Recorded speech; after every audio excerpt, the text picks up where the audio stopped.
While the father went to work, the millionaire's son endured cold punishments and sour meals imposed by his stepmother. On the other side of the wall, a poor girl with dirty feet and watchful eyes noticed what no one else did. One day, she approached and left a simple note. "You are not alone. If you were touched by this beautiful story of resilience and love, don't forget to subscribe to our channel and tell us which city you're watching from." Continuing, Ethan Reed stared at the plate before him, his small fingers trembling as they clutched the silver spoon. The smell made his stomach turn.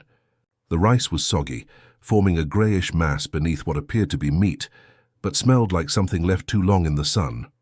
At 10 years old, Ethan had never known hunger. Not real hunger, but this morning, sitting at the marble kitchen counter of his father's Westchester County mansion, he was learning the bitter taste of contempt. "You will eat. Now." Veronica's voice cut through the kitchen's silence like a blade of ice. She stood across from him, arms folded over her designer silk blouse, subtle jewelry catching the morning light filtering through the floor-to-ceiling windows. Her smile was practiced, perfect and utterly false. Ethan swallowed hard, eyes welling up as he fought the nausea rising in his throat. "I'm not really hungry, Veronica." "It's Mrs. Reed to you," she corrected, her smile never faltering while her eyes hardened. "And if you don't eat, you'll have nothing until tomorrow morning. Your choice." This was their routine now. Whenever his father, Alexander Reed, tech mogul investor and one of New York's wealthiest men, left for business, Veronica revealed her true self. The woman who had charmed her way into their lives after his mother's illness 2 years ago became someone else entirely. She never raised a hand to Ethan. No, her methods were more sophisticated. Spoiled food, isolation, words that cut deeper than any physical wound could. "Your father worked so hard," she sighed, scrolling through her phone with manicured fingers. "And this is how you repay him? With ingratitude? With disobedience?" Ethan forced a spoonful into his mouth, gagging slightly as the rancid flavor hit his tongue. 2 years ago, before his mother became ill, he had been a different child, laughing, playing, filling the mansion with the energy that had once made his father's eyes light up. Now Alexander was rarely home, buried in work, grief, and the distraction of his new wife, and Ethan was shrinking, becoming smaller each day, learning to disappear. Outside, beyond the high stone walls and the perfectly manicured gardens of the Reed estate, 11-year-old Lily Carter watched with careful eyes, perched on an overturned milk crate beside a drainage ditch that ran along the mansion's eastern wall. She had a clear view into the kitchen through the garden-facing windows. She shouldn't be there. The security guards would chase her away if they spotted her, but something about the boy in the mansion kept drawing her back.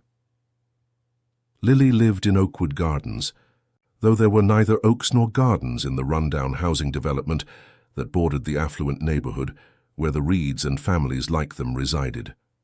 She shared a cramped 2-bedroom apartment with her grandmother Martha, who had taken her in after Lily's parents abandoned her.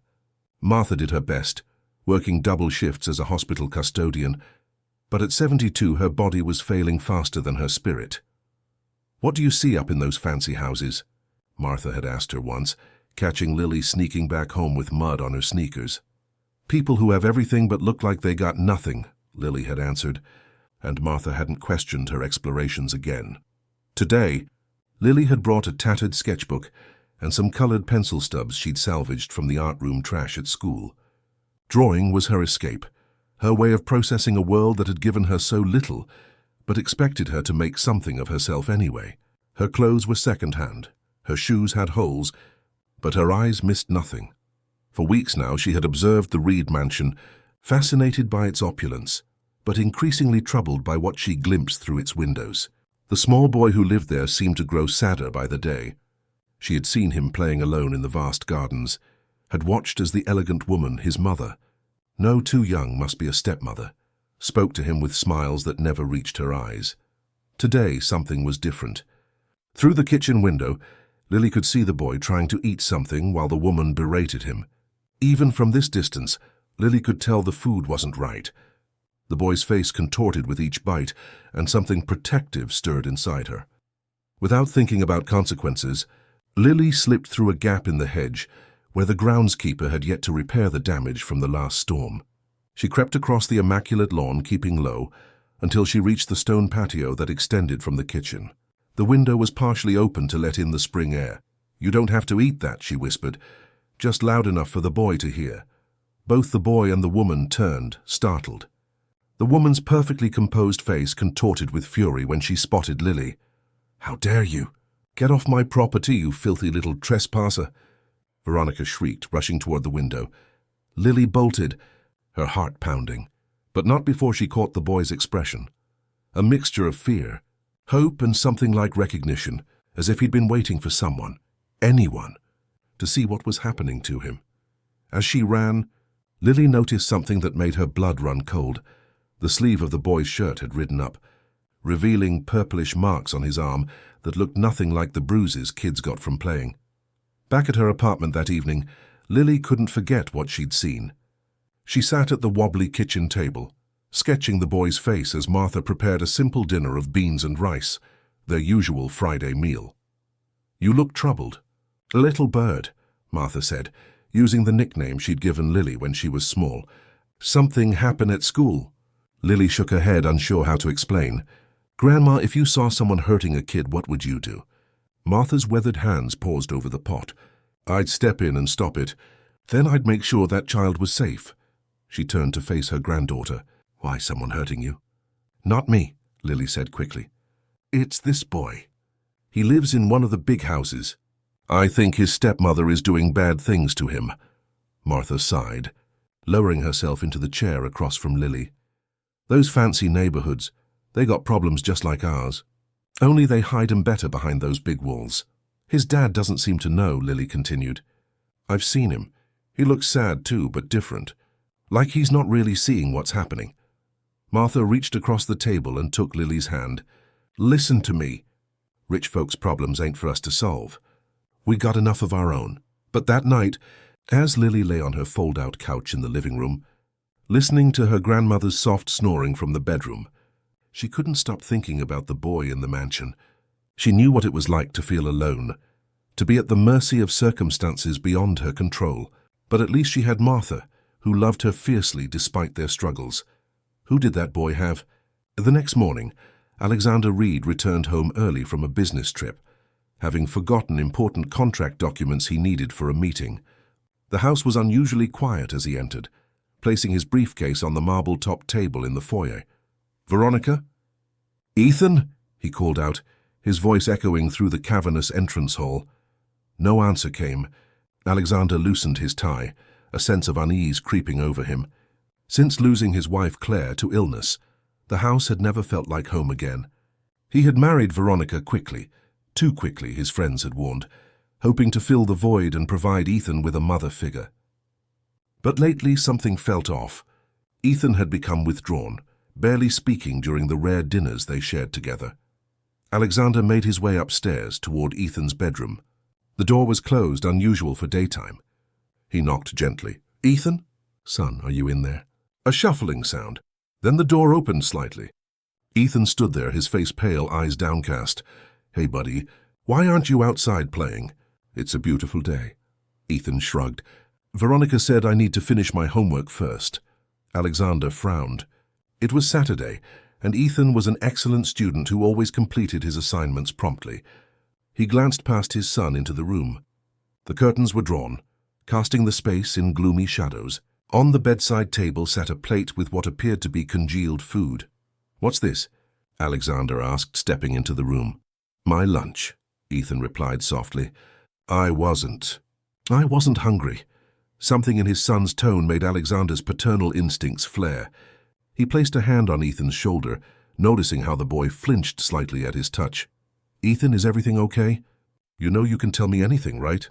The boy hesitated, years of silence hanging between them. But before he could answer, Veronica appeared in the doorway, her surprise quickly masked by a warm smile. "Alexander, you're home early. What a lovely surprise." She glided into the room, placing a possessive hand on his arm. "Ethan's been a bit difficult today, refusing his meals, talking back. I thought some quiet time might help him reflect on his behavior." Alexander looked between his wife and son, sensing an undercurrent he couldn't quite identify. "I see. Well, I just stopped by to pick up some documents. I'll be back for dinner." As he turned to leave, he caught Ethan's expression, a look of desperate resignation that struck him to his core. It reminded him of Claire in her final days, when she had accepted what was coming but feared for what she was leaving behind. In that moment, something shifted in Alexander. A seed of doubt, planted perhaps long ago, began to germinate. "Actually," he said, turning back, "why don't we all go out for lunch? I can spare a couple of hours before my meeting." Veronica's smile faltered momentarily. "Oh, but I've already prepared something for us. And Ethan really should finish his schoolwork." "Homework can wait," Alexander said firmly, watching his wife's reaction carefully. "Son, go get your jacket." "We're going out." The relief that washed over Ethan's face was impossible to miss, as was the flicker of annoyance that crossed Veronica's perfectly composed features. As they headed downstairs, Alexander couldn't shake the feeling that he had been missing something important, something happening right under his own roof. And for the first time in 2 years, he began to truly see the shadows that had fallen over his home. The following Monday, Alexander made an unusual decision. Instead of having his driver take him directly to Reed Technologies' headquarters in downtown White Plains, he asked to be dropped off a block away from home after Veronica had left for her weekly spa appointment. "I'll call when I need you," he told Frank, his driver of 15 years. "Everything all right, Mr. Reed?" Frank asked, concern evident in his voice. In the rear-view mirror, he could see the dark circles under his employer's eyes. "Just need to clear my head," Alexander replied, stepping out of the black Bentley. Since their uncomfortable family lunch 2 days ago, Alexander had been unable to shake the feeling that something was terribly wrong in his household. Ethan had barely spoken during the meal, while Veronica maintained a stream of cheerful conversation that felt increasingly forced. When they returned home, she had immediately ushered Ethan upstairs for rest time, despite his protests that he wanted to show his father a science project. Now, as Alexander walked the tree-lined street back toward his estate, he felt a strange mix of anticipation and dread. The neighborhood was quiet on weekday mornings, most residents already gone to their high-powered jobs in the city. The grand houses stood like sentinels, impeccable facades hiding whatever secrets lay within. As he approached the eastern wall of his property, something caught his eye. A small figure crouched near the drainage ditch that ran alongside the estate. A child, it seemed, partially obscured by the row of ornamental bushes that lined the stone wall. Alexander slowed his pace, curious. The figure, a girl he could see now, was holding something, concentrating intently. She wore faded jeans with patches at the knees and a too large flannel shirt with rolled-up sleeves. Her sneakers were worn, the once white fabric now a dingy grey. The girl was so focused on whatever she was doing that she didn't notice Alexander until he was only a few feet away. When she finally looked up, her eyes widened in alarm. "I wasn't doing anything bad," she said quickly, scrambling to gather her belongings, what looked like a sketchbook and some colored pencils. "I didn't say you were," Alexander replied, keeping his voice gentle. He recognized her instantly as the same child Veronica had described as a filthy little trespasser, when he'd questioned why the garden security had been increased. "But this is private property. The wall, I mean."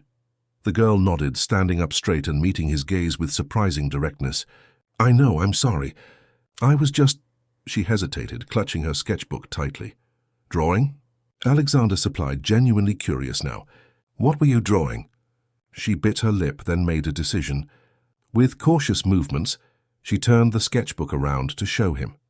There, in vibrant colored pencil, was a picture of 2 children playing in what was unmistakably his garden. One was clearly Ethan, though happier than Alexander had seen him in months. The other was presumably the girl herself. "That's my son," Alexander said, surprised by the accuracy of the portrait. "Do you know Ethan?" "Not really," the girl admitted. "I've seen him through the window sometimes. He looks sad a lot." The simple observation hit Alexander like a physical blow. He looked more closely at the drawing and noticed something written in careful letters at the bottom. "You are not alone." Were you planning to give this to him?" Alexander asked, a lump forming in his throat. The girl nodded. "I thought maybe it would make him feel better." "What's your name?" "Lily? Lily Carter." "Well, Lily Carter, would you like to come inside and give this to Ethan yourself?" Her eyes widened. Really, but the lady doesn't like me. She yelled at me before. The lady? Alexander frowned. You mean my wife, Veronica? Lily nodded, suddenly looking uncertain. She gets mad when I come near the house, but she hesitated, then seemed to make up her mind about something. But I saw her make him eat bad food that smelled wrong, and he was crying. Alexander felt as though the ground had shifted beneath his feet. When was this? Last week. And other times, too. She's always nice when you're there. Different when you're not. The words confirmed the suspicions that had been growing in Alexander's mind since Saturday. He made a quick decision. Veronica isn't home right now. Come with me, Lily. I think Ethan would really like your drawing. They walked together to the service entrance at the side of the mansion, Alexander keying in the security code to disable the alarm. Mrs. Garcia. The housekeeper looked up in surprise as they entered the kitchen. Mr. Reed! I thought you had meetings all day, she exclaimed, her eyes darting curiously to Lily. Change of plans, Mrs. Garcia. This is Lily, a friend of Ethan's. Is he in his room? Mrs. Garcia nodded, still looking confused. Yes, sir. Miss Veronica said he wasn't feeling well enough for school today. Alexander frowned. Ethan had seemed fine the night before, excited even, about a field trip to the Museum of Natural History that his class had planned for today. Thank you. Could you prepare some hot chocolate and snacks for the children, please? And perhaps find something for Lily to eat? She looks like she could use a good meal. As Mrs. Garcia bustled about the kitchen, Alexander led Lily through the mansion. She walked beside him with wide eyes, taking in the soaring ceilings, crystal chandeliers, and artwork that lined the walls. It's like a castle, she whispered. Sometimes it feels more like a mausoleum, Alexander replied, surprising himself with his candor. They climbed the grand staircase to the second floor, where Ethan's bedroom was located in the east wing. Alexander knocked gently on the door. Ethan?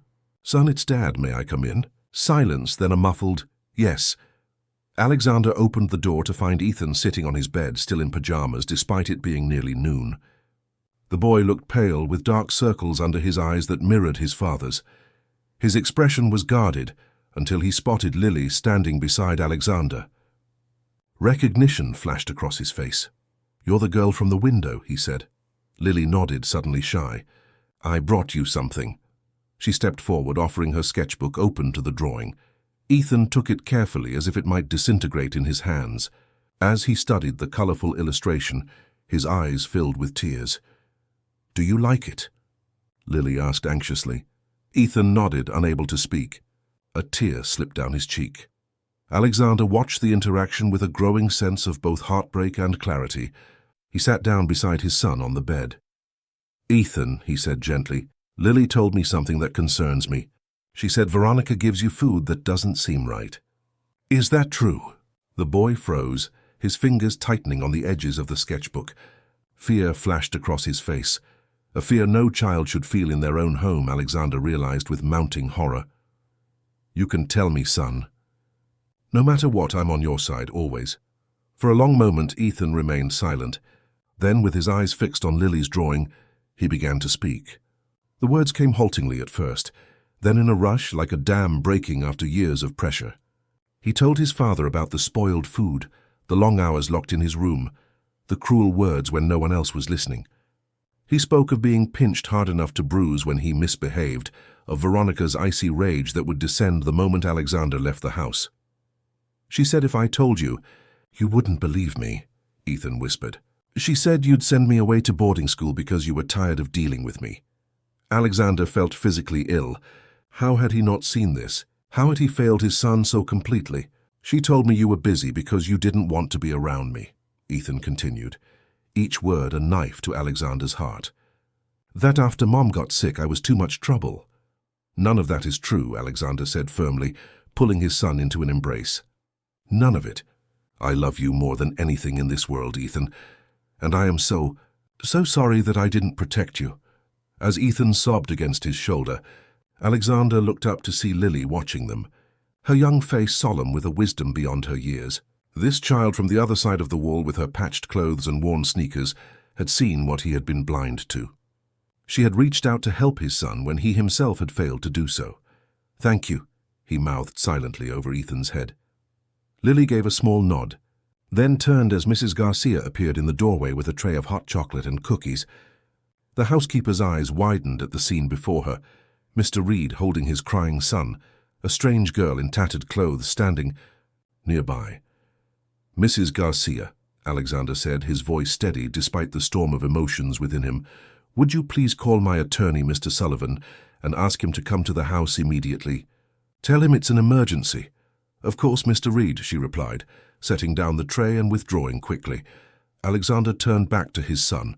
"Ethan, I promise you, Veronica will never hurt you again. She will not set foot in this house after today." "What about Lily?" Ethan asked, wiping his tears with the back of his hand. "Can she stay?" Alexander looked at the girl who had changed everything with a simple drawing.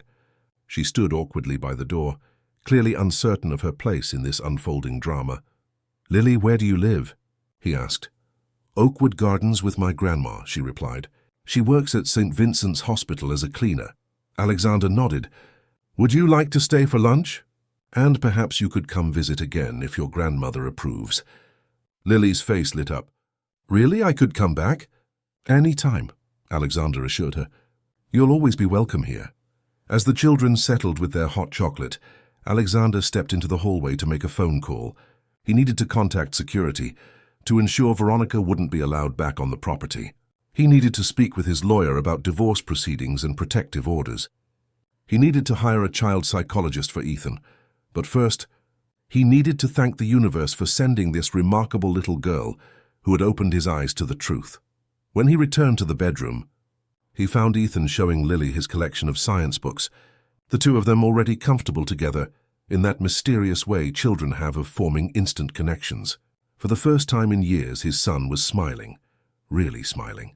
In that moment, Alexander realized that wealth had blinded him to what truly mattered. All the success, all the money in the world meant nothing if he couldn't protect his own child. And it had taken a girl from the poorest part of town to show him that. The confrontation, when it came, was both explosive and inevitable. Veronica returned from her spa day to find the security codes changed, and James, the head of security, waiting at the gate with an envelope. "What is the meaning of this?" she demanded, snatching the papers from his hand. Her perfect blowout and freshly done nails contrasted sharply with the rage distorting her features as she scanned the document. "Mr. Reed has instructed that you're to collect your personal belongings under supervision," James explained, his face professionally neutral, despite having witnessed her true nature on numerous occasions. "A car will take you to the Westchester Grand Hotel, where a suite has been reserved for you until other arrangements can be made." Veronica's scream of fury echoed across the grounds. Inside the mansion, Alexander sat in his study, steeling himself for what was to come. Mr. Sullivan, his attorney, sat across from him, a protective order already filed with the court. In the garden, visible through the French doors, Ethan and Lily were playing, supervised by Mrs. Garcia, who kept shooting worried glances toward the front gate. "She'll fight this," Mr. Sullivan warned, adjusting his glasses. "The prenuptial agreement is solid, but she'll still try to get more than the stipulated settlement." Alexander shook his head. "I don't care about the money, Richard. I only care about keeping her away from Ethan." "The evidence of neglect and emotional abuse is compelling," Sullivan assured him.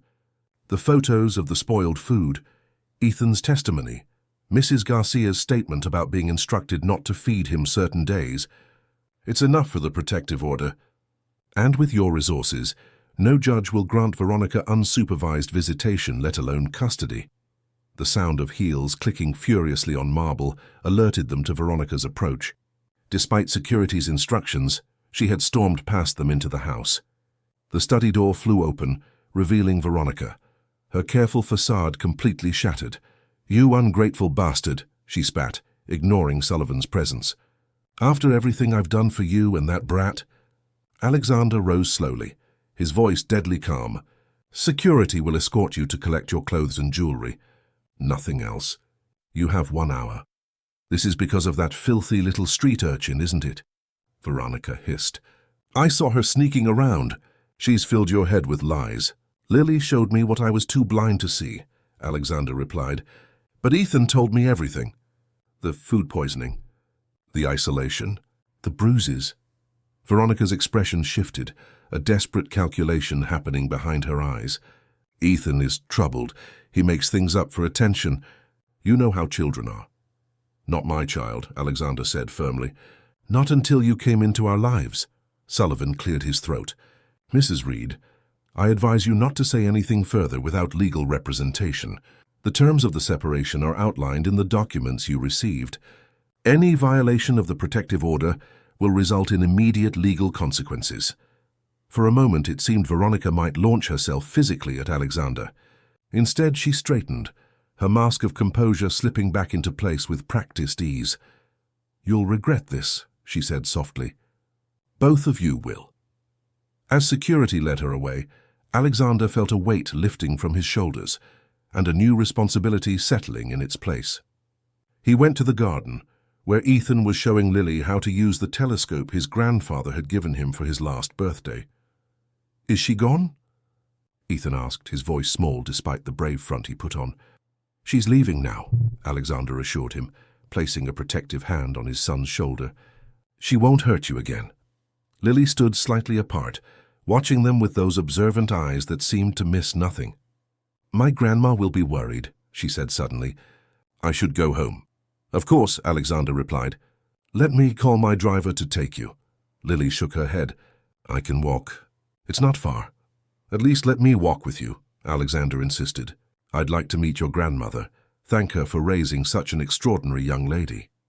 The walk to Oakwood Gardens took less than 20 minutes, but it might as well have been a journey to another world. The manicured lawns and stately homes of Alexander's neighborhood gave way to apartment buildings with peeling paint and chain-link fences around bare patches of dirt that passed for yards. Children played in the street with makeshift toys, and elderly residents sat on stoops, watching the world go by from plastic chairs. Ethan stayed close to his father, eyes wide as he took in a reality so different from his own. People live here, he whispered. Not everyone has what we have, Alexander reminded him gently. Lily led them to a 3-story brick building at the end of the block. We're on the 2nd floor, she explained, leading them up a narrow stairwell that smelled of cooking cabbage and disinfectant. Apartment 2C had a peeling green door with a small wreath made of artificial flowers. Lily knocked, then used a key attached to a string around her neck to unlock it. Grandma? I'm home, and I brought friends. Martha Carter was dozing in a worn recliner by the window, a crocheting project half finished in her lap. She startled awake at Lily's voice, her eyes widening at the sight of the well-dressed man and boy standing awkwardly in her small living room. Lily Marie Carter, what have you done now? She asked, struggling to rise from the chair. Please don't get up on my account, Alexander said quickly, stepping forward. I'm Alexander Reed. Your granddaughter has done something remarkable for my family today, and I wanted to thank you personally for raising such a compassionate child. Martha's weathered face registered shock, then suspicion. Reed? As in Reed Technologies? When Alexander nodded, she let out a low whistle. Well, I'll be. Lily, fetch Mr. Reed and his boy some sweet tea. It's all we got to offer, I'm afraid. As Lily disappeared into the tiny kitchen, Martha gestured for them to sit on the sagging couch. Now what's this all about? Lily's not in trouble, is she? Alexander explained the situation as delicately as possible, mindful of Ethan's presence and the sensitive nature of the abuse. Martha listened intently, her expression softening as she understood. That child's always had a sixth sense about people, she said when he finished. Ever since she was little. Sees right through folks to what they're hiding. She glanced at Ethan with kind eyes. You doing okay now, young man? Ethan nodded shyly. Lily's drawing made me brave enough to tell my dad the truth. Martha smiled. That's her gift. Teacher says she could get a scholarship someday. If she keeps at it, pride shone in her voice. But there was worry there too. The concern of someone who had seen too many dreams deferred by practical necessities. Lily returned with mismatched glasses of tea on a plastic tray. As they sipped the overly sweet beverage, Alexander found himself noticing details of the apartment. The furniture was old but clean, the floors swept, the few decorations, mostly Lily's artwork, arranged with care. What struck him most was the abundance of books, stacked on every surface, many of them library discards and yard sale finds. Lily tells me you work at St. Vincent's Hospital? Alexander asked. Martha nodded. Night shift, cleaning.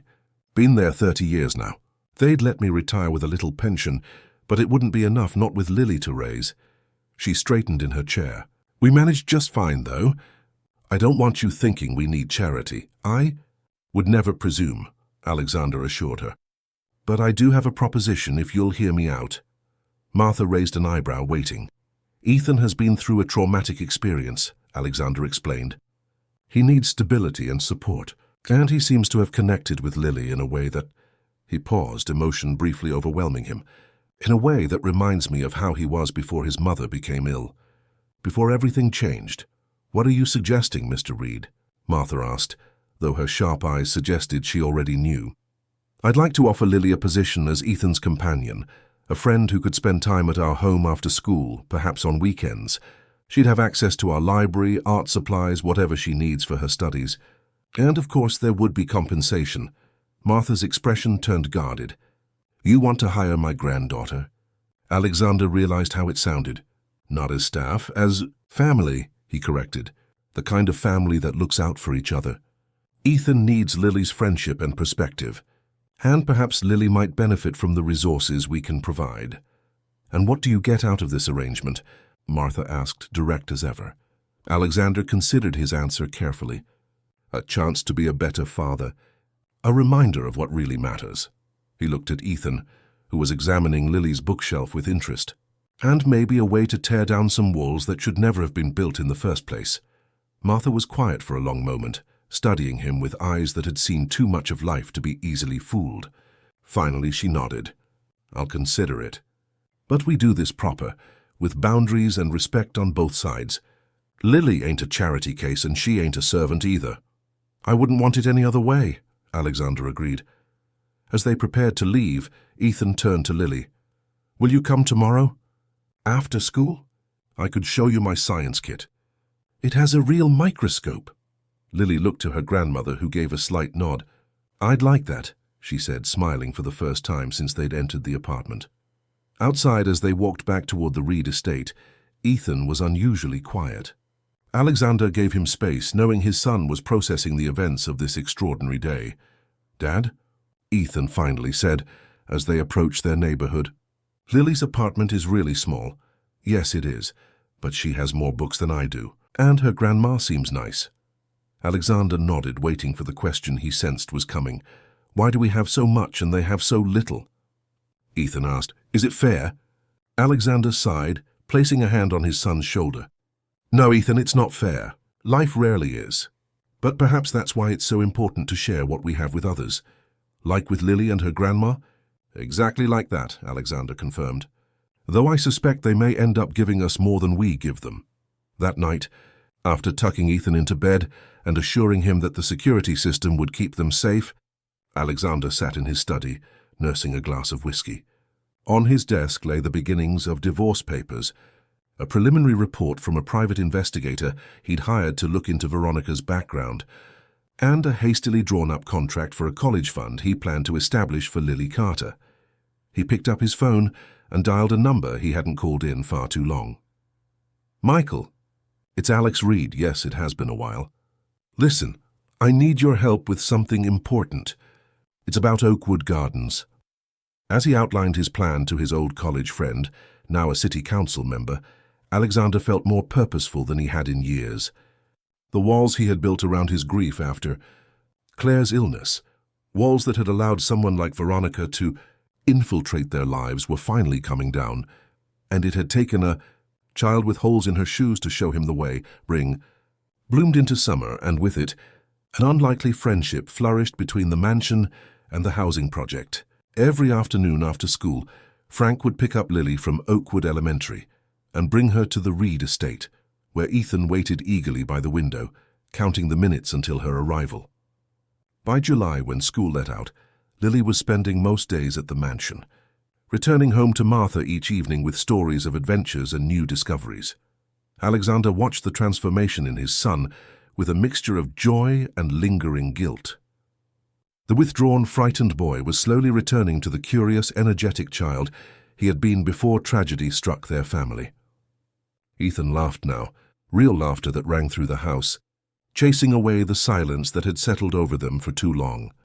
"They're quite the pair," Mrs. Garcia observed one afternoon, as she and Alexander watched the children from the kitchen window. Ethan and Lily were conducting what appeared to be a serious scientific experiment involving the garden hose, a collection of plastic bottles, and an assortment of leaves and twigs. "They balance each other," Alexander agreed. "Ethan has the books and resources, but Lily has the street smarts and creativity. They're teaching each other."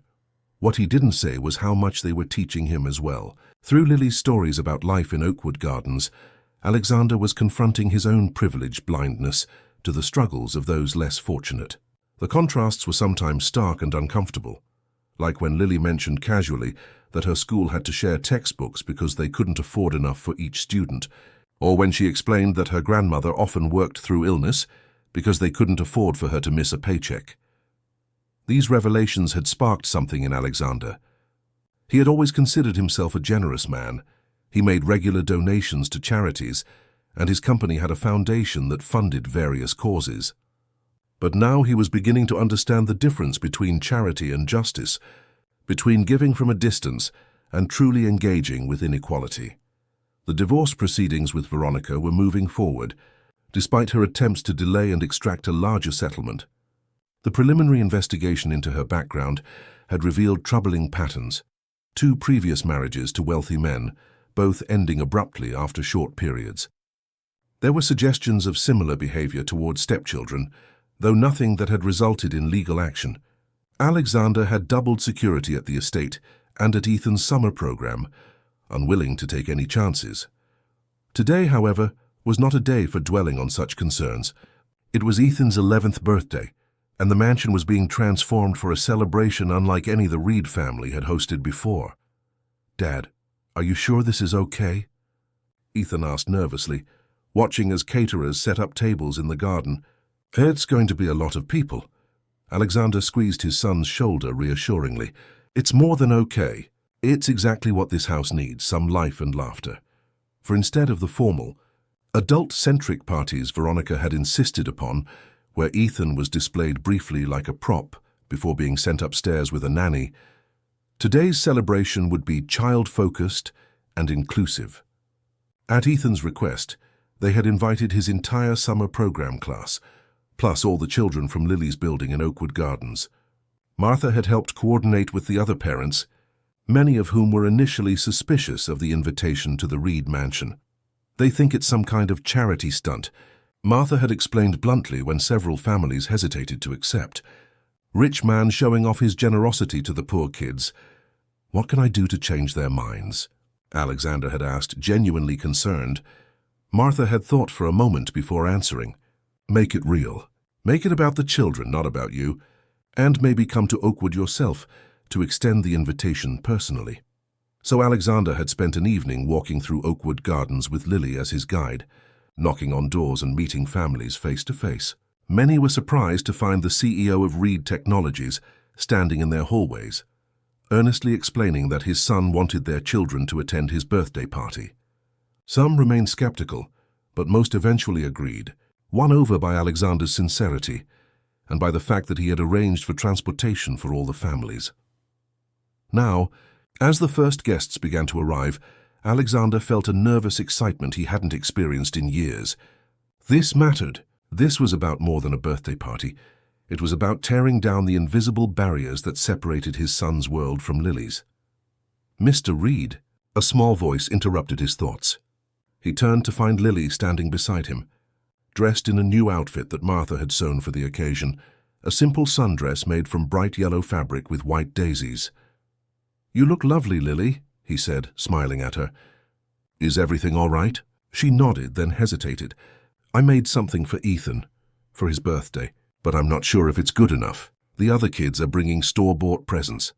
From behind her back, she produced a carefully wrapped package, the paper clearly salvaged and repurposed from various sources, held together with colorful yarn instead of tape or ribbon. "May I see?" Alexander asked gently. Lily handed him the package, her expression anxious. Alexander unwrapped it carefully, revealing a handmade book bound with cardboard covers, decorated with intricate drawings. Inside were pages of illustrations, a visual story of Ethan and Lily's adventures over the past months, each one accompanied by short poetic descriptions in Lily's neat handwriting. The last page showed the Reed mansion, but with an important difference. The high stone wall that surrounded the property was depicted with a large archway cut through it, connecting the estate to the neighborhood beyond. Through this opening, children from both worlds played together in harmony. Alexander felt tears prick his eyes. "Lily, this is the most beautiful gift Ethan could receive. It's perfect." Her face lit up. "Really? You don't think he'll be disappointed it's not a real present?" "This is more real than anything money could buy," Alexander assured her, carefully rewrapping the package. "It's a piece of your heart." The party was soon in full swing, the garden filled with the sounds of children playing. Alexander had arranged for carnival games, a magician, a science demonstration station, and a build-your-own Sunday bar. Adults mingled somewhat awkwardly at first, Westchester parents in designer casual wear alongside Oakwood Gardens families in their Sunday best. But gradually, conversations started flowing. Martha held court at a table near the rose garden, surrounded by a group of women who had started out intimidated by the mansion but were now laughing comfortably as they shared stories about raising children in very different circumstances. "You know," Martha was saying as Alexander passed by, "kids are kids everywhere. They all need the same things when you get down to it. Love, boundaries, and someone who believes in them." Several mothers nodded in agreement, the social divide momentarily bridged by the universal language of parenting. The highlight of the afternoon came when Ethan opened his gifts. He received the expected assortment of expensive toys and games from his classmates, accepting each with polite thanks. But when he unwrapped Lily's handmade book, his reaction was transformative. He paged through it slowly, absorbed in the images and words, a smile spreading across his face that grew with each turn of the page. "This is the best present ever," he declared, looking up at Lily with shining eyes. "It's us. Our story." Later, as the party wound down and guests began to depart, Alexander noticed Ethan and Lily, sitting with a group of children from both neighborhoods. The handmade book opened between them, as Ethan showed off his favorite pages. There was no distinction now between the children from opposite sides of the wall. They were simply kids, sharing stories and laughter. "You've done something remarkable here," a voice said beside him. Alexander turned to find Michael Chen, his college friend and city council member, watching the scene with appreciation. "I can't take credit," Alexander replied. "This was all Ethan and Lily." Michael shook his head. "Don't underestimate your role. Not many men in your position would open their homes and lives like this." He gestured toward the children. "These connections matter. They change perspectives on both sides." Alexander nodded, thinking of his conversations with the Oakwood Gardens parents, who had shared stories of struggles he had never had to face, choosing between medicine and food, working multiple jobs while still falling behind on rent, watching bright children's potential limited by under-resourced schools. "Have you considered my proposal?" he asked Michael. Michael nodded. "The council is interested. A community center for Oakwood Gardens, funded primarily by Reed Technologies, but with matching grants from the city. It's a good model. And your idea to include a tech education component could make a real difference for those kids. What about the after-school art program? And the health clinic?" "Ambitious," Michael said with a smile, "but doable with the right partnerships. You're really serious about this, aren't you?" Alexander looked at Lily, who was now teaching a group of his son's classmates a hand-clapping game she had learned in Oakwood Gardens. "I've realized something, Michael. The wall around my property, it was never just about security. It was a symbol of something worse, the idea that some people belong inside and others belong outside, that some lives matter more than others. And now I'm thinking that wall might need to come down, literally and figuratively." As the last guest departed, Martha approached Alexander, her expression thoughtful. "That was something special today," she said. "Not just for the children from Oakwood, though Lord knows they needed a day like this, but for your boy too. He's coming back to life." Alexander nodded, watching as Ethan and Lily chased each other around the remnants of the party decorations. Both flushed with happiness. "I've been thinking," he said carefully. "About your living situation." Martha raised an eyebrow. Now don't you start with charity, Mr. Reed. I told you from the beginning. It's not charity, Alexander interrupted. The east wing of this house has a separate apartment, originally built for my wife's parents, though they never ended up using it. It has its own entrance, kitchen, everything. It's sitting empty. He met Martha's gaze directly. I'd like you and Lily to consider moving in. You'd maintain your independence, but Lily would be here for Ethan, and you wouldn't have to commute so far to the hospital. Martha stared at him, speechless for once. You could even cut back your hours, Alexander continued. I know your joints are troubling you. The night shift can't be helping. And what would we pay for this apartment? Martha asked, finding her voice. Consider it part of Lily's compensation for being Ethan's companion, Alexander suggested. Or if you prefer, you could help Mrs. Garcia oversee the household when you're not working. She's been wanting to reduce her hours. Martha was quiet for a long moment, watching the children play. I'll think on it, she finally said. But understand this, if we do this, we do it as equals, not as your charity cases. I wouldn't have it any other way, Alexander assured her. After all, you and Lily have given us far more than we could ever give you. As Martha walked away to collect Lily for their journey home, Alexander felt a sense of possibility he hadn't experienced in years.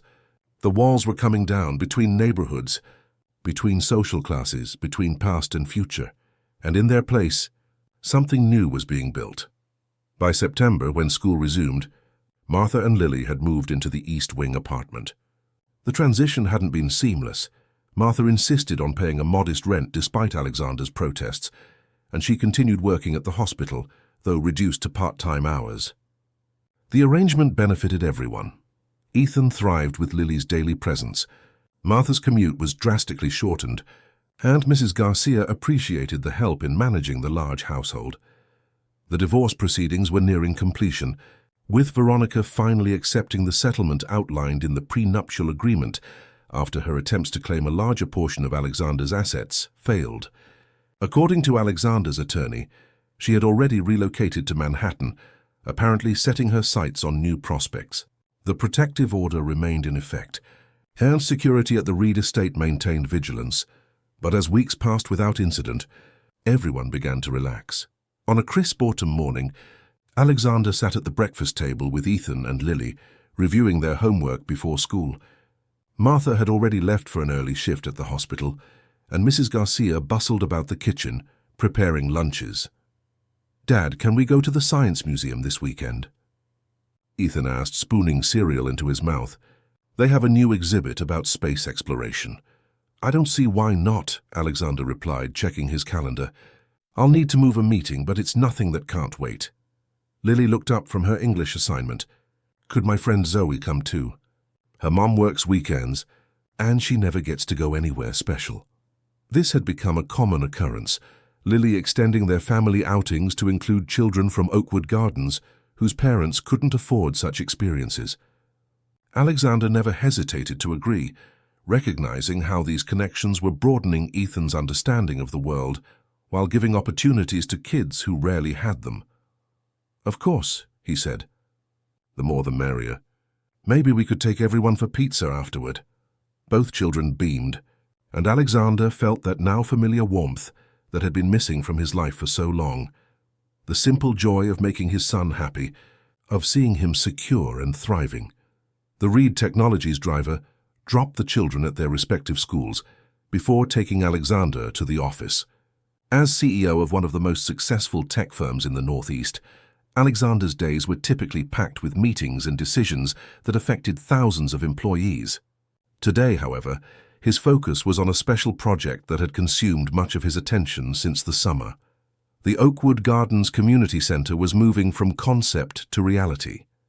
The City Council had approved the public-private partnership, with Reed Technologies providing the bulk of the funding, while the city contributed the land and ongoing operational support. Alexander had assembled a team of architects, educators, and community organizers to design a space that would truly serve the neighborhood's needs. Construction was set to begin in November. What made this project different from the philanthropic efforts of his past was the approach. Residents of Oakwood Gardens were full partners in the planning process, with Martha serving as the community liaison. Their input had shaped everything from the building's design to the programs it would offer. "The quarterly projections are on your desk. Mr. Reed," his assistant Jessica said as she entered his office with a stack of files, "and the head of HR would like to discuss the new parental leave policy when you have a moment." Alexander nodded, only half listening, as he studied the community center blueprints spread across his desk. "Jessica, do you think we could expand the art studio space? Lily mentioned that many of the children at Oakwood Elementary have nowhere to practice creative arts outside of school." Jessica smiled knowingly. "I'll speak to the architects. Though I must say, Mr. Reed, you've become quite the advocate for arts education lately." "I've become an advocate for a lot of things I used to take for granted," Alexander admitted. "Having Lily and Martha in our lives has been educational." After a productive morning of meetings, Alexander decided to take lunch at a small cafe near his office, preferring its quiet atmosphere to the corporate dining room, where he was constantly approached with questions and requests. He had just settled at a corner table with a sandwich and the latest draft of the community center budget when a familiar voice froze him in place. "Alexander!" What a coincidence! He looked up to find Veronica standing beside his table, as immaculately dressed as ever in a designer suit that emphasized her slender figure. Her smile was the same practiced curve he had once found charming, now recognizable as a mask-concealing calculation. "This isn't a coincidence," he said flatly. "The protective order specifies you're to keep your distance." Veronica's smile didn't falter as she slid into the chair across from him uninvited. "That's for Ethan, not for you, and I merely wanted to have a civilized conversation. After all, we're nearly divorced. Can't we be adults about this?" Alexander remained tense, signaling a waiter with his eyes. "Say what you came to say, then leave." Veronica leaned forward, lowering her voice. "I've been watching you, Alexander. Your little project in Oakwood Gardens, your new living arrangements." Her tone made the words sound dirty somehow. "Playing house with the cleaning lady and her brat. It's pathetic, really." Cold anger swept through him. "You're violating the restraining order by surveilling my home. My lawyer will be interested to hear this." "I'm merely concerned about Ethan's welfare," Veronica replied smoothly. "Living with strangers, associating with children from that neighborhood. It's hardly the upbringing your son deserves." "Those strangers have shown him more genuine care than you ever did," Alexander said, keeping his voice low but intense. "And those children are helping him become something you could never understand, a decent human being." Veronica's facade cracked slightly, a flash of genuine anger breaking through. "You're ruining him. Claire would be appalled to see what you're doing with her son." The mention of his late wife hit Alexander like a physical blow. "Don't you dare speak her name." The waiter approached, sensing tension. "Is everything all right here, sir?" "No," Alexander replied, not taking his eyes off Veronica. "This person is not welcome at my table. Please escort her out, or I'll need to call security." Veronica stood before the waiter could intervene, smoothing her skirt with practiced composure. "This isn't over, Alexander. That girl has poisoned your mind against me, but I won't let her destroy what's left of your family." She leaned closer, her voice a venomous whisper. "Ethan is a Reed. He belongs in our world, not playing charity case with street trash." Before Alexander could respond, she was walking away, her heels clicking purposefully on the cafe's tiled floor. He sat frozen, the confrontation having left him shaken in a way he hadn't anticipated. Despite everything, despite knowing exactly who and what Veronica was, she still had the power to unsettle him deeply. He called his attorney immediately, reporting the encounter and requesting additional legal protection. Then, driven by an instinct he couldn't fully articulate, he cancelled his afternoon meetings and headed home. The house was quiet when he arrived, Mrs. Garcia informing him that she had driven Martha to a doctor's appointment for her arthritis. The children wouldn't be home from school for another 2 hours. Alexander used the time to review security footage and speak with James about strengthening protocols, particularly regarding who could approach the property. As he worked, a nagging anxiety persisted. Veronica's words had rattled him more than he wanted to admit. Not because he believed anything she said, but because they triggered a fear he'd been suppressing, that somehow, despite his best efforts, he might still fail to protect those he loved. When Ethan and Lily arrived home, bursting through the door with stories about their day, Alexander felt a profound sense of relief. They were safe. They were happy. Nothing Veronica said or did could change that. "Dad, you're home early," Ethan exclaimed, dropping his backpack by the door. "Did you finish all your meetings?" "Some things came up that needed my attention here," Alexander explained, ruffling his son's hair. "How was school?" As Ethan launched into an enthusiastic description of a science experiment involving baking soda and vinegar, Lily hung back, watching Alexander with that perceptive gaze that seemed to see beneath surfaces. "What's wrong?" she asked quietly when Ethan paused for breath. "You look worried." Alexander was continually amazed by her emotional intelligence. "Nothing for you to worry about," he assured her. "Just some grown-up problems that I'm handling." Lily clearly wasn't convinced, but she nodded, respecting his privacy. "My grandma says that sharing troubles makes them smaller," she offered. Alexander smiled genuinely for the first time since his encounter with Veronica. "Your grandma is a wise woman. And you're right, I did have an unpleasant meeting today, but being home with you two makes it better." The afternoon proceeded normally. Homework at the kitchen table, a snack prepared by Mrs. Garcia, then free time during which Ethan and Lily disappeared into the library to work on a mysterious project they refused to discuss with adults. Alexander used the opportunity to call Richard Sullivan again, discussing legal options for strengthening the protective order. "She's testing boundaries," Sullivan warned. This encounter was likely deliberate, to see what she could get away with. "We need to respond firmly." Alexander agreed, authorizing whatever legal measures were necessary. After ending the call, he stood at his study window, looking out at the stone wall that surrounded the property. The section directly connecting to Oakwood Gardens had been modified, with an artistic wrought-iron gate replacing the solid barrier, symbolic of his commitment to breaking down divisions. Now he wondered if he had made his household more vulnerable in the process. That evening, after the children had gone to bed and Martha had returned from her appointment, Alexander sat with her in the kitchen, sharing his concerns over cups of tea. "Veronica approached me today," he explained, describing the encounter. "She made it clear she's been watching the house, monitoring our arrangements." "She specifically mentioned you and Lily." Martha's expression hardened. "That woman never did like me seeing through her act. First time we met, when you walked us through the house, I knew she wasn't right. Had that same look my sister's ex used to get, sweet as pie on the surface, rotten underneath." "I'm increasing security," Alexander said, "and my lawyers are taking steps to strengthen the protective order. But I wanted you to be aware, to be extra vigilant with Lily." Martha nodded, her hands curling protectively around her mug. "That child has been through enough abandonment in her life. I won't let some society witch hurt her, or Ethan for that matter. Those kids are thriving together." "They are," Alexander agreed, "which is exactly why Veronica resents their relationship. She never wanted Ethan to be happy. She wanted him dependent and afraid, easier to control. Some people can't stand to see others find joy.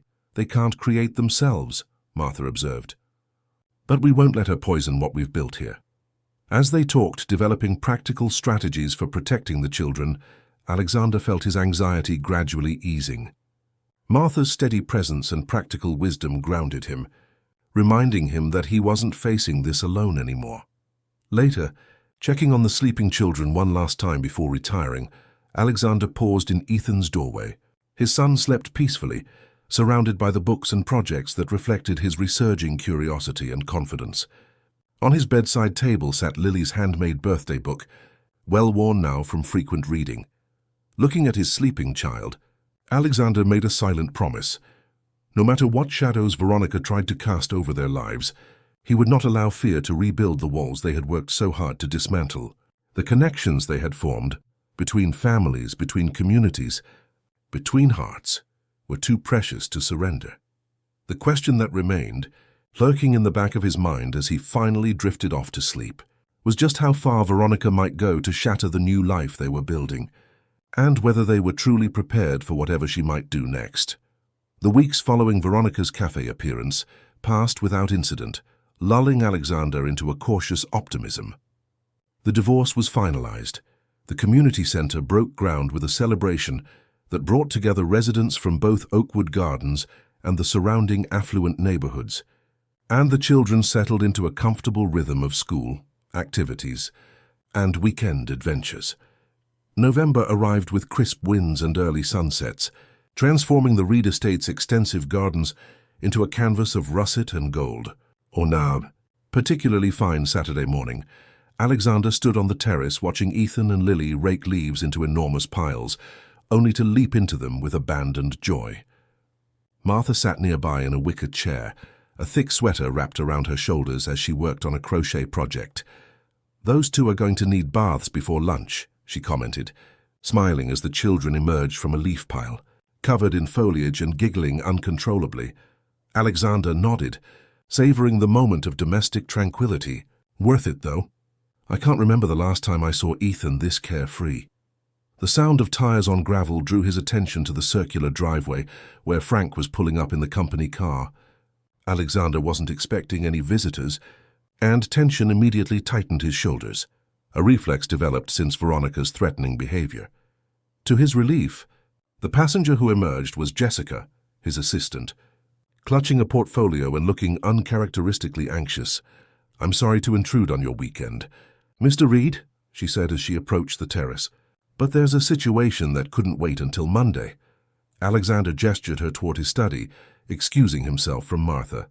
Once inside, with the door closed, Jessica handed him the portfolio. "These were delivered to the office this morning by courier," she explained.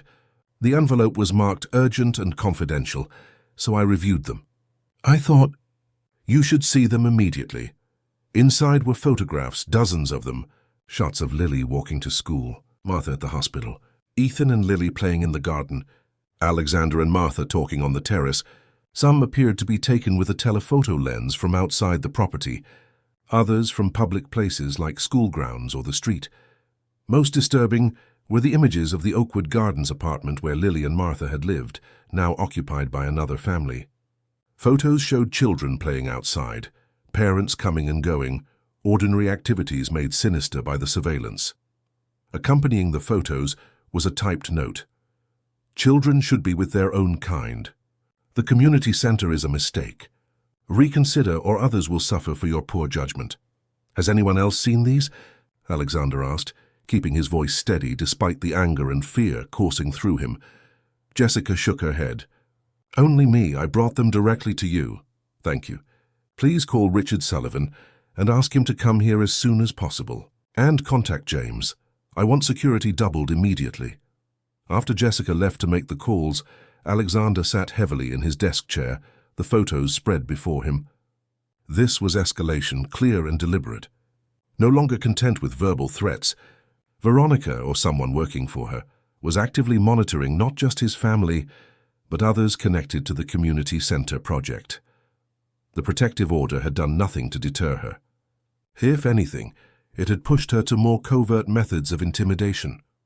Alexander's first instinct was to shut everything down, cancel the community center, send Lily and Martha away somewhere safe, retreat behind the high walls of privilege that had insulated him for most of his life. But he immediately recognized that reaction as exactly what Veronica wanted. Her goal was to isolate him and Ethan again, to recreate the controlled environment where her manipulation could thrive. A knock at the study door interrupted his thoughts. It was Martha, her expression concerned. "Jessica looked upset when she left," she said. "Something wrong?" Alexander hesitated, then gestured for her to enter. She deserved to know what they were facing. After closing the door, he showed her the photographs, explaining the implicit threat. Martha's face hardened as she examined the images. "She's trying to scare us off," she said, her voice steady despite the fear that flickered briefly in her eyes. "It's working," Alexander admitted. "Not that I'm giving in, but I'm scared, Martha. Not just for Ethan and me, but for you and Lily, and for all the families involved in the community center." Martha was quiet for a moment, her weathered hands carefully gathering the photographs into a neat stack. "When Lily's parents abandoned her," she finally said, "I was terrified. 70 years old, barely making ends meet, suddenly responsible for a 4-year-old. I wanted to run away from that responsibility." She looked up at Alexander, her gaze unwavering. "But fear is a poor advisor, Alexander. It tells you to make yourself smaller, to accept less, to hide away. That's no way to live." "This isn't just about fear," Alexander argued. These are real threats against children. Yes, they are, Martha agreed. And they need to be addressed, but not by retreating, by standing firm together. Before Alexander could respond, the study door flew open and Ethan burst in, his face flushed with excitement, leaves still clinging to his sweater. "Dad!" Lily figured out how to build a leaf fort. "You have to come see." He paused, registering the tension in the room. "What's wrong?" Alexander quickly covered the photographs. "Nothing for you to worry about, buddy. Just some work issues." Ethan's expression fell slightly. He had become adept at recognizing adult evasions. "Is it about Veronica? I heard you and Grandma Martha talking about her the other night."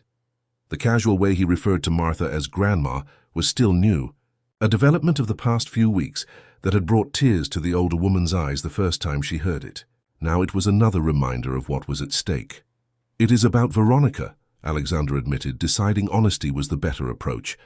"She's not happy about some changes we've made, and she's trying to make us feel bad about them." Ethan's face clouded. "She doesn't like Lily and Grandma Martha living here, does she? Or the community center?" "No, she doesn't," Alexander confirmed. "But that's her problem, not ours." Ethan squared his small shoulders, a gesture so reminiscent of his mother that Alexander's heart clenched. "I'm not scared of her anymore, Dad. And you shouldn't be either." Martha placed a gentle hand on Ethan's head. "Wise words from a young man. Now why don't you go back to Lily while your dad and I finish our talk? We'll come see that leaf fort in a few minutes." After Ethan left, Martha turned back to Alexander. "He's right, you know. Fear gives her power. Take that away and what does she have?" Alexander rubbed his temples, feeling the weight of responsibility pressing down on him. "Money, connections, a vindictive nature. That's still a dangerous combination." "Then we need to be smarter," Martha said pragmatically. "Increase security, yes. Document everything, absolutely. But we don't hide, and we don't stop living our lives or building something good for this community." When Richard Sullivan arrived an hour later, he examined the photographs with professional detachment, though his jaw tightened at the images of children being surveilled. "This crosses several legal boundaries," he confirmed. "Stalking, harassment, implied threats. The problem is proving Veronica's involvement." "Who else would do this?" Alexander demanded. "I agree she's the likely source," Sullivan said, "but we need evidence directly connecting her to these photographs. Private investigators often operate in legal gray areas, and she could claim she hired someone simply to gather evidence of your new living arrangements for the divorce, which, while distasteful, isn't necessarily illegal. So what do? "We set a trap," Sullivan proposed, outlining a plan to feed Veronica false information through channels she was likely monitoring. Then document her response. Alexander listened, making notes and suggestions, his initial panic gradually transforming into resolute determination. By the time Sullivan left, they had a comprehensive strategy, legal, security, and information management, all designed to contain Veronica's ability to threaten their safety while gathering evidence of her actions. That evening, after the children were asleep, Alexander sat in the library with Martha, both nursing glasses of bourbon from his father's old collection. "I spoke with some of the families in Oakwood Gardens today," Martha said. "The ones who are most involved with the community center. Warned them to be extra vigilant without going into details. How did they respond?" Martha smiled wryly.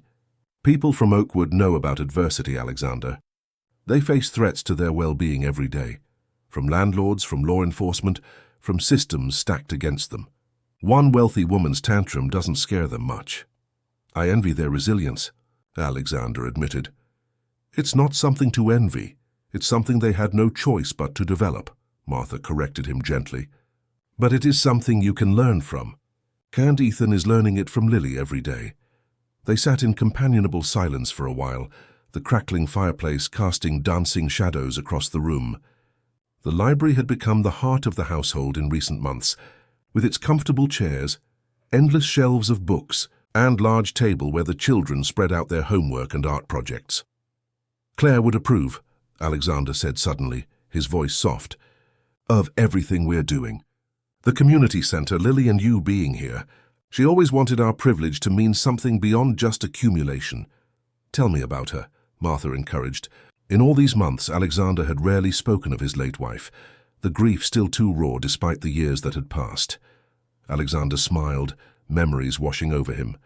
She was a force of nature. Brilliant, compassionate, stubborn as hell. We met in college. She was studying environmental science, while I was in business. She challenged everything I thought I knew about success. His voice caught slightly. After Ethan was born, she balanced motherhood with running an environmental non-profit. She was teaching him to notice everything: birds, plants, people in need. She wanted him to see beyond our bubble. She sounds like someone I would have liked, Martha said. She would have adored you and Lily, Alexander replied with certainty. She always said wealth was only valuable if it created connection rather than separation. The conversation was interrupted by the sound of the security system chiming softly, indicating motion near the perimeter. Alexander tensed immediately, reaching for his phone to check the security app. "Just a deer," he reported with relief, showing Martha the infrared image of a doe wandering along the edge of the property. "But you see what she's done? Every sound, every alert, hypervigilance." Martha nodded knowingly. "I've seen it in trauma survivors at the hospital. It's no way to live long-term, Alexander." "I know. That's why we need to resolve this situation decisively." His expression hardened. "I won't let Veronica turn our home into a prison of fear." The next morning brought an unexpected development. As Alexander prepared to take the children to the Science Museum as promised, Jessica called with disturbing news. "The Westchester Journal is planning a piece on you," she reported. Their society columnist received an anonymous tip about inappropriate living arrangements at the Reed estate and the concerning influence over your son. They're framing it as concern for Ethan's welfare. Alexander's grip tightened on the phone. "Veronica?" "Almost certainly," Jessica agreed. "I've scheduled an interview for you with Christine Winters. She's a more serious journalist at the paper, not part of the gossip section. She can do a proper story about the community center and your partnership with Oakwood Gardens. Get ahead of the narrative." Alexander thanked Jessica for her quick thinking, then broke the news to Martha. They decided not to cancel the museum trip. Denying the children a promised outing would be letting Veronica win. But Alexander was distracted throughout the day, his mind racing with potential strategies. The following Wednesday, Alexander sat across from Christine Winters in his office at Reed Technologies, fielding questions about the Community Center initiative. "This represents quite a shift in your philanthropic approach," the journalist noted, reviewing her notes. Previous Reed Technologies initiatives were more traditional corporate giving. What inspired this more direct, community-engaged model? Alexander considered his answer carefully.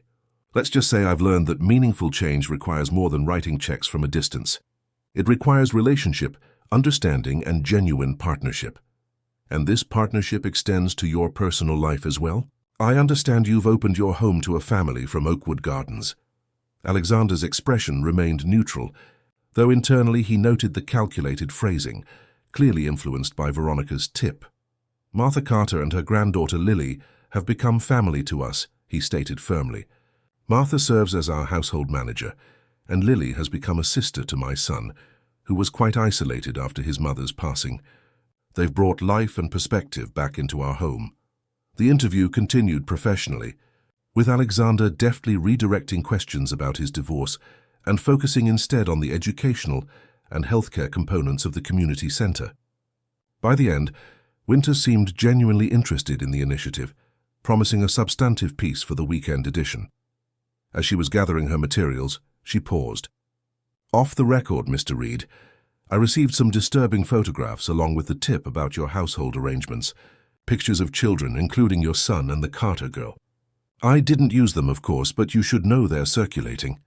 Alexander thanked her for the warning, maintaining his composure until she left. Then he called Sullivan immediately. "She's escalating," the attorney confirmed after hearing about the newspaper situation, "but she's also getting sloppy. Sending those photos to a journalist creates a witness, a paper trail. We're getting closer to having what we need for a criminal harassment case." That evening, Alexander returned home earlier than usual, needing the comfort of family after the stress of the interview. He found Ethan, Lily, and several of their friends from both neighborhoods working on a massive art project in the kitchen, supervised by Martha and Mrs. Garcia. "It's for the community center opening," Lily explained excitedly, showing him their creation. a colorful mural depicting children from diverse backgrounds sharing activities in a vibrant community space. Alexander admired their work, his heart lightening as he watched the children collaborate, oblivious to the adult concerns swirling around them. This was what mattered, he reminded himself. This connection, this joy, this future they were building together. Later, after the visiting children had gone home and Ethan and Lily were getting ready for bed, Alexander received a text message from an unknown number. Opening it, he found a single image, a close-up photograph of Lily at school earlier that day, taken from just outside the fence. Beneath it, a message. Accidents happen to children who wander where they don't belong. The direct threat sent ice through Alexander's veins. Within minutes, he had contacted Sullivan, the police, and school security. Officers were dispatched to patrol near both Ethan and Lily's schools, and James organized round-the-clock security for the household.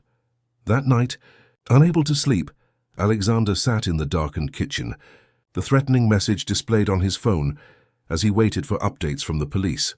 The sound of soft footsteps made him look up, to find Lily standing in the doorway, wrapped in the quilt Martha had made for her. "You should be asleep," he said gently, quickly turning his phone face down. "I had a dream," she said, coming to sit beside him, "about my mom and dad, my birth parents. I don't remember their faces anymore, but in the dream they were leaving me again." She looked up at him, her expression serious beyond her years. "Are you going to make us leave too?" The question struck Alexander like a physical blow. "No, Lily, never. Why would you think that?" She shrugged, pulling the quilt tighter around her shoulders. "You've been worried, and I heard you and Grandma talking about Veronica being angry that we're here." Alexander sighed, realizing that despite their efforts to shield the children, they had absorbed the tension in the household. "Lily, listen to me," he said, taking her small hand in his. "Veronica is angry because she wants to control us, me and Ethan. She doesn't like that we're happy without her. But her anger doesn't change how I feel about you and your grandmother being part of our family." "You promise?" Lily asked, her voice small. "I promise," Alexander said firmly. "Some families are made by birth, others by choice. We chose each other, and nothing will change that." As he escorted Lily back to her bedroom, checking that Ethan was still soundly asleep across the hall, Alexander felt a renewed sense of purpose. The threatening message that had filled him with fear minutes ago now fueled his determination. Veronica had finally overplayed her hand, crossing a line that would ensure her own downfall. Tomorrow he would take action, not from fear, but from the absolute certainty that what he was protecting was worth any fight. The family they had built, the community they were creating, the future they envisioned for both Ethan and Lily, these were non-negotiable. Veronica had threatened the wrong child, and she was about to learn exactly what that meant. The next morning, Alexander set his plan in motion. After ensuring the children were safely at school with additional security, he called an emergency meeting with his legal team, the police detective assigned to the case and Martha, who insisted on being involved. "This ends today," Alexander declared, passing copies of the threatening text message to everyone at the conference table in his home office. "I want a restraining order with teeth, criminal charges if possible, and any other legal measures available. No expense spared." Detective Ramirez, a veteran officer with the Westchester County Police, studied the message with a grim expression. "This crosses the line from harassment to criminal threatening.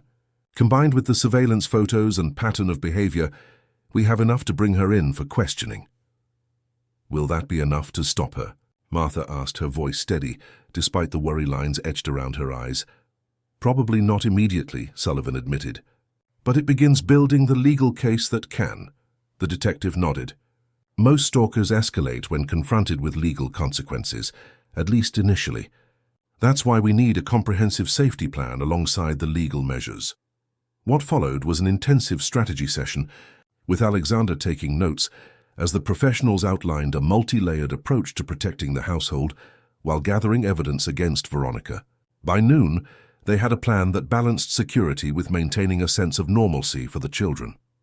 "There's one more thing I want to do," Alexander said as the meeting concluded. "Something that addresses the root of Veronica's power." That afternoon, while officers were locating Veronica to bring her in for questioning, Alexander stood before a hastily assembled group of journalists in the Reed Technologies conference room. Beside him were Martha, Michael Chen from the City Council, and several community leaders from Oakwood Gardens. "Thank you all for coming on such short notice," Alexander began, adjusting the microphone. "I've called this press conference to address rumors circulating about my family and to announce an important evolution in the Oakwood Gardens Community Center initiative."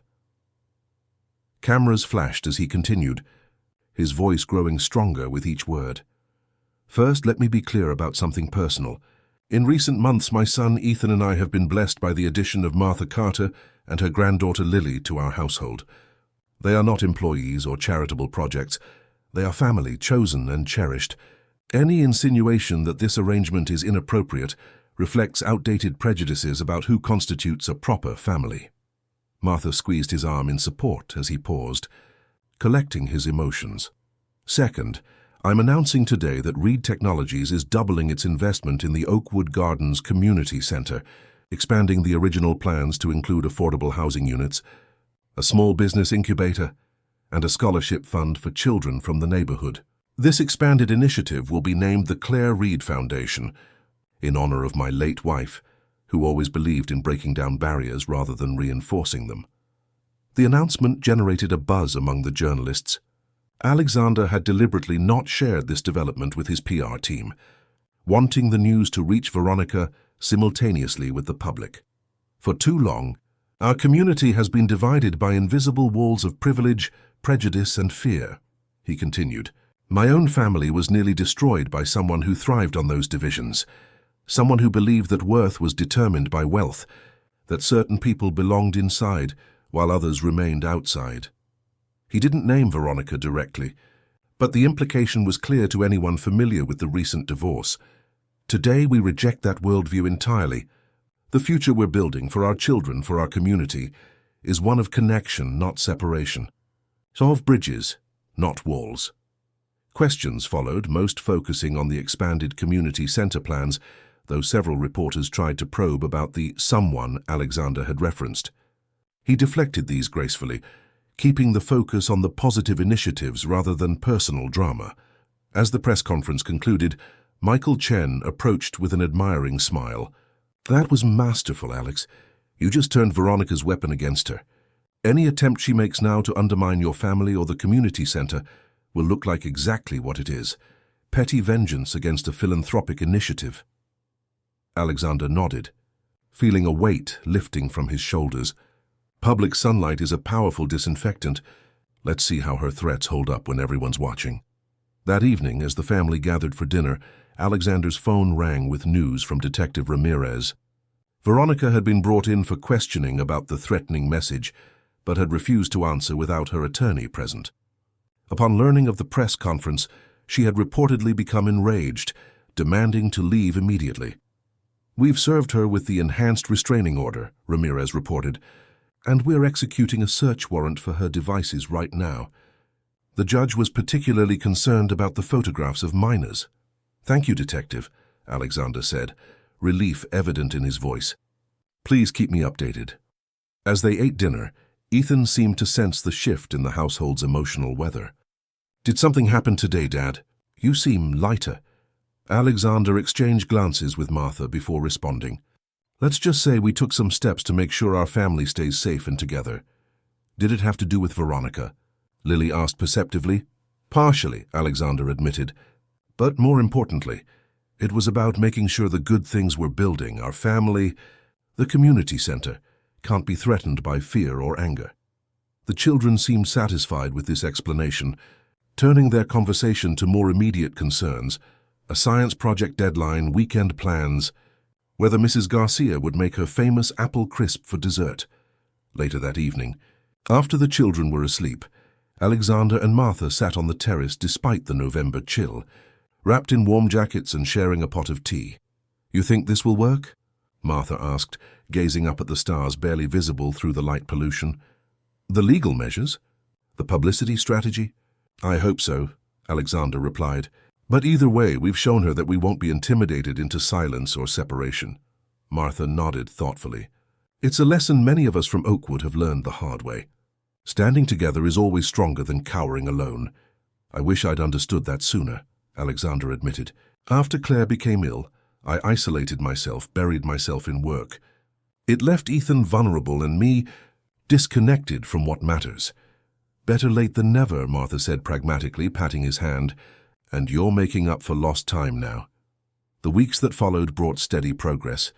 The investigation into Veronica's threatening behavior uncovered evidence that she had hired not one, but 3 different private investigators to conduct surveillance, explicitly instructing them to focus on Lily. One of these investigators, uncomfortable with monitoring a child, had saved the communications and willingly shared them with authorities. Criminal charges for stalking and child endangerment were filed, though Veronica's high-priced legal team immediately began maneuvering for dismissals and delays. More effective was the permanent protective order granted by the family court, which included substantial financial penalties for any violations. Most satisfying to Alexander was Veronica's social ostracism following the press coverage. The same wealthy circles that had once embraced her now quietly excluded her from events, uncomfortable with her targeting of children and the community center. Without the social status she craved, her power diminished rapidly. By December, life at the Reed estate had settled into a new normal. Security remained vigilant but less obtrusive.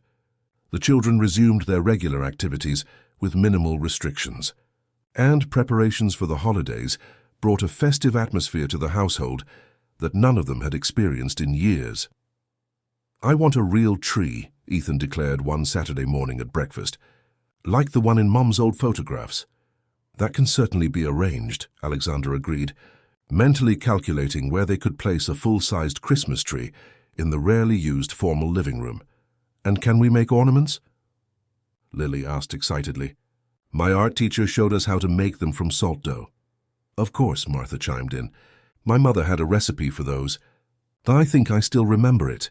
The day evolved into an impromptu holiday preparation session, with Alexander and the children venturing out to a local tree farm, while Martha and Mrs. Garcia gathered baking supplies. By evening, the mansion smelled of cinnamon and pine, with Christmas music playing softly as they all worked on handcrafted ornaments at the kitchen table. Watching Ethan and Lily compare their creations, laughing together as they added increasingly outlandish decorations, Alexander felt a profound sense of rightness. This was what Claire had always wanted for their son, a childhood filled with creativity, joy and genuine connection. The community center project continued to progress, with construction moving ahead of schedule thanks to unusually mild weather. Alexander visited the site regularly, often bringing Ethan and Lily to see the evolution of the space they had all helped design. On the final day of school before winter break, Alexander left work early to attend Lily's art showcase at Oakwood Elementary. Her teacher had selected her work for special recognition, and Martha had been nearly bursting with pride all week. As Alexander entered the school gymnasium, transformed with displays of student artwork, he was struck by the contrast between this school and Ethan's private academy. The facilities were clearly underfunded, peeling paint, outdated equipment, yet there was an undeniable warmth and community spirit evident in the crowded room. Lily spotted him from across the gym and waved excitedly, pulling her art teacher over to make introductions. Miss Daniels shook Alexander's hand with a firm grip. "Lily's work is exceptional," she said, leading them to her display. "I've recommended her for a specialized summer program at the County Arts Center." The artwork that had earned this praise was a large mixed-media piece depicting the Reed Mansion and Oakwood Gardens apartments, connected by a rainbow bridge, with children from both communities playing together in a shared space that looked remarkably like the community center under construction. Detailed and vibrant, it showed a talent well beyond Lily's 11 years. "It's called Two Worlds Becoming One," Lily explained, watching Alexander's face anxiously for his reaction. "It's magnificent," he said sincerely, studying the intricate details. "You've captured exactly what we're trying to build together." Later, as they walked through the school hallways toward the exit, Alexander noticed Lily lingering by a bulletin board displaying information about the Specialized Arts Middle School in White Plains. "Is that where you'd like to go?" he asked gently. Lily nodded, then shrugged. Maybe someday. Grandma says we should focus on what's happening now, not worry too much about the future. Your sees. Grandmother is very wise, Alexander agreed, but it's also good to have dreams. That school has an excellent program. It costs a lot, Lily said matter-of-factly, and you need to audition with a portfolio. Alexander made a mental note to discuss educational options with Martha. Lily's talent deserved nurturing, and resources should not be a barrier. The following weekend brought the grand community holiday party, an event that merged the Reeds' traditional Christmas gathering with celebrations from Oakwood Gardens. The mansion was open to families from both communities, with activities, food, and entertainment spread throughout the first floor and into heated tents on the grounds. Children from Ethan's private school mingled with kids from Oakwood Elementary, initially awkward, but quickly finding common ground over games, crafts, and the universal appeal of Mrs. Garcia's hot chocolate.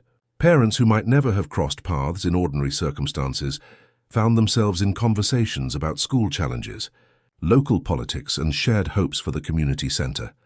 Standing at the edge of the great room, watching this remarkable social experiment unfold, Alexander felt someone tugging at his sleeve. He looked down to find Ethan and Lily bundled in matching scarves Martha had crocheted.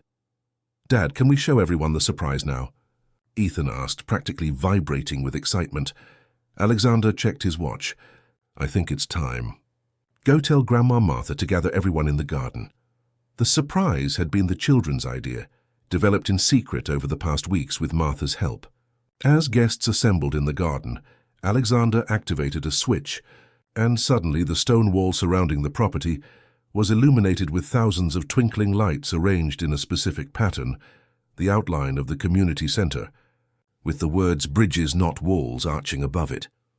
Gasps and applause erupted from the crowd. Ethan and Lily stood proudly beside Alexander and Martha, their faces glowing in the magical light. "Your mom would be so proud," Alexander whispered to Ethan, his arm around his son's shoulders. "I think she is," Ethan replied softly. "I think she sent Lily and Grandma Martha to help us remember what she taught us." Alexander blinked back tears, struck by his son's insight. Perhaps there was truth to that, not literally perhaps, but in the way that love could guide and connect across seemingly impossible divides. As guests admired the light display, Christine Winters, the journalist who had written the feature on the community center, approached with her photographer. "This would make a wonderful follow-up piece," she suggested. "The holiday gathering that bridges communities, very compelling visual. As long as the focus stays on the community, not just our family," Alexander stipulated. "Of course," she agreed. "Though I must say, what you've created here, this blended family, this breaking down of barriers, it's a powerful example that deserves recognition." As the photographer arranged a group shot with the illuminated wall in the background, Alexander found himself surrounded not just by Ethan, Lily, and Martha, but by families from Oakwood Gardens, his neighbors, colleagues, and friends. The boundaries between these groups, once so rigid, had become wonderfully fluid. In that moment, he understood what Claire had always tried to teach him, that true wealth wasn't measured in dollars or square footage or social status, but in connections, in community, in the courage to open one's heart to unexpected love. Later that night, after the guests had departed and the household settled into quiet, Alexander tucked both children into their beds, a nightly ritual that had become sacred to him. "Best Christmas party ever," Ethan declared sleepily as Alexander adjusted his blanket. "Definitely," Alexander agreed. "You and Lily did an amazing job with the light display." "It was mostly Lily's design," Ethan admitted generously. "I just helped with the technical stuff." Across the hall, Lily was already half asleep when Alexander came to say goodnight. "Thank you," she murmured as he smoothed her hair back from her forehead. "For what, sweetheart?" "For letting us in," she replied, her eyes drifting closed. "Most people build walls. You built a door." As Alexander made his way downstairs, those simple words echoed in his mind. He found Martha in the kitchen, preparing her special tea blend before bed. "The children are asleep?" she asked, pouring a second cup for him. He nodded, accepting the tea gratefully. "Lily just said something that struck me. She thanked me for building a door instead of walls." Martha smiled, the fine lines around her eyes crinkling. That child has always had a way with words, nearly as good as her way with pictures. She's right, though, Alexander said reflectively, and it made me realize something. I didn't build that door, she did. That day she first spoke to Ethan through the kitchen window when she made that drawing for him. She created an opening in a wall I didn't even realize I had built. Children often see pathways adults miss, Martha observed. Less cluttered vision. They sat in companionable silence, sipping their tea amid the remnants of the party, evidence of joy and connection scattered throughout the house that had once felt so empty. Outside, the illuminated words "bridges, not walls" continued to shine against the night sky, a beacon of the philosophy that had transformed not just a family but an entire community. And in that light, a new kind of family, formed not by blood or law but by compassion, courage and choice, had found its way home. The Reed Mansion, once a symbol of privilege and isolation, had become something else entirely, a gathering place, a connecting point, a testament to what was possible when fear gave way to hope, when judgment surrendered to understanding, when walls transformed into bridges. And it had all begun with a child's drawing passed through an open window.